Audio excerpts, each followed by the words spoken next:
Okay, gonna list the front end. I actually have done a lot of TJs like this, never done a YJ, but had a couple requests, so I went ahead and decided.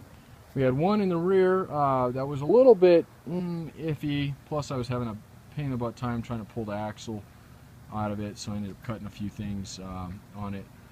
Because of that, I decided to go ahead and make it as usable as I could to somebody else. This is the front end of a Jeep Wrangler YJ, 87 to 95. So if you have some cracked issues, a lot of times it happens up by the gearbox, motor mounts, whatnot, this would be a good one to use. Plus, it's a I'll flip it and make sure here in a second, but it's a 6-cylinder. I'm pretty sure it's 6-cylinder front end.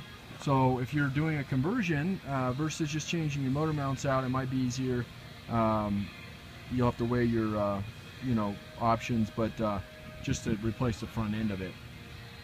This Jeep front end, again, 8795 compatibility, Jeep Wrangler YJ, will not work on a TJ. This uses the springs in the front.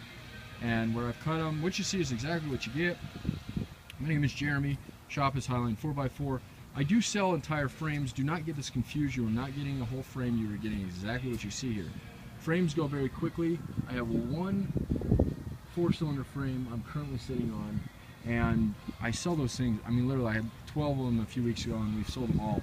Most of them go to the Midwest, East Coast, and whatnot. All my frames and Jeeps in Denver, when I pull them out of here, or other areas, are running and driving. They're not accidents. You have to worry about bent frames, rust-free, stuff like that. Now, speaking of rust, this is a solid frame. This frame did have an immense amount of scaling on it, which means the top layer of the metal is come off, and a lot of the areas where there were bushings on them. The front end wasn't as bad as the back end on it, but needless to say, I've coated this frame with a rust inhibitor for storage purposes and also shipping purposes. It's a lot easier to figure out if something gets damaged during shipping with fresh paint, because if it gets nicked, it's easy to see. But it could be probably the best thing for it to be done is somebody to take it and either wire brush it down, which is going to be the long way to do it, or take it into a sandblaster and have them sandblast it. It does have the rubber bushings in it, which you'll want to have pushed out or pop out before you do anything like that. But other than that, and then you can paint it. And this is a really solid frame. You'll be happy if this is what you're looking for. Shock towers are in good shape. Motor mounts are in good shape. This is the beneath side, the underside of this thing. I'm going to flip it over here in just a minute and show you that. But I do like to do the videos top and bottom so you see exactly what you're getting. Get a lot of good report of these videos, and hopefully you take the time to actually watch them. So give me a second. I'll put the phone in my pocket while I flip this thing over, and then we'll come back and we'll finish up with this video.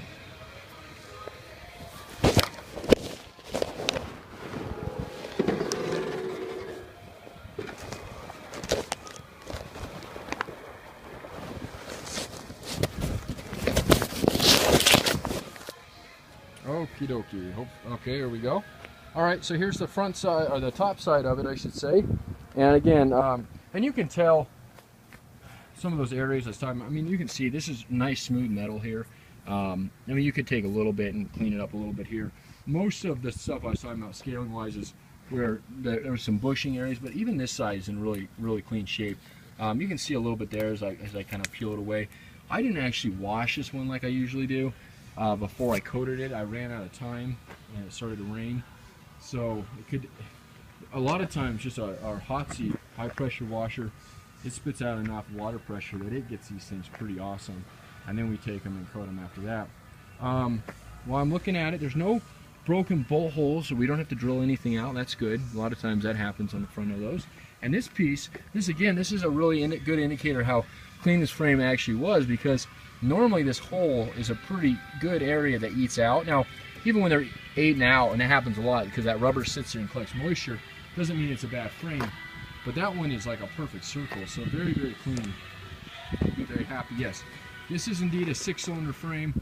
So if you're doing a 4-cylinder, 6-cylinder conversion, whether you just want to use the motor mounts, whatnot. Now, I'm going to sell this whole section. If you just want a piece of this thing, you can buy the whole thing. Tell me where you want me to cut it, and I'll send you what you want on it, and I'll just scrap the rest of it. But you're going to be spending, and it's still a heck of a lot cheaper than some of these parts that people sell individually online on. But nonetheless, it is an option for you. It would save you shipping wise, but that's about it. Anyway, 6-cylinder frame, the way you can tell is the distance between your motor mount here and your shock tower. You see it's very little distance there, and it's hard with that shadow. You can kind of see it over there though. They're there.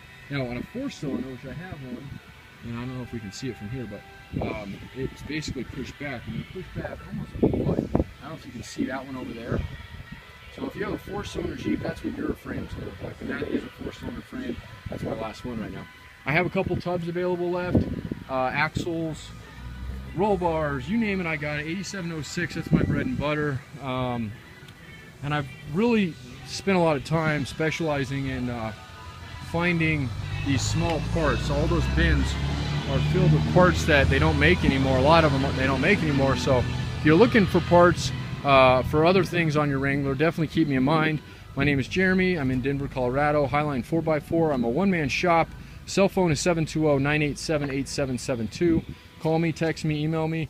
And always remember, if you call me directly, I've seen, like if you see us on eBay or something, you will save a little bit of money by doing phone orders because any of the fees we get assessed on those online sites, we don't have to pay them when we do phone orders. We just pass it on to you. So anyway, I appreciate you watching my video. If you have any questions, comments, concerns, please give me a shout. If not, wish you luck, and I appreciate you watching the video.